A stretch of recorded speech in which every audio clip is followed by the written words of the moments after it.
The State of the Union address is now less than a week away, and today the White House released a broad outline of what the president is expected to talk about.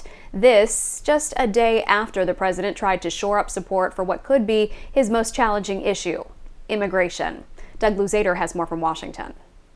The president will arrive here on Capitol Hill on Thursday next week for his State of the Union address. A White House official says he'll make the case that he's done more in 3 years than other presidents have done in 2 terms. President Biden arrived late last night back at the White House. He didn't take any questions after what had been a long day in Texas for a rare visit to the southern border. And let's remember who we are. We're the United States of America. The president arguing that the country can tackle the border crisis, while about 300 miles up the border, his likely November opponent put the blame squarely at Biden's feet. As they have destroyed this border, and they're in the process of destroying our country. Mr. Speaker, the President of the United States.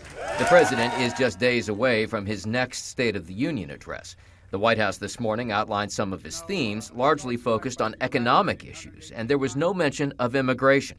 Still, Biden may try to pressure Congress and former President Trump to help move a border bill that many in the GOP have rejected. Instead of playing politics with this issue, instead of telling members of Congress to block this legislation, join me, or I'll join you, in telling the Congress to pass this bipartisan border security bill.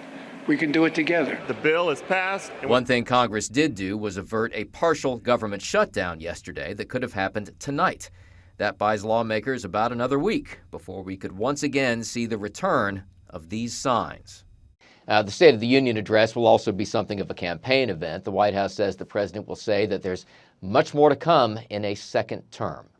In Washington, Doug Luzader, Fox News.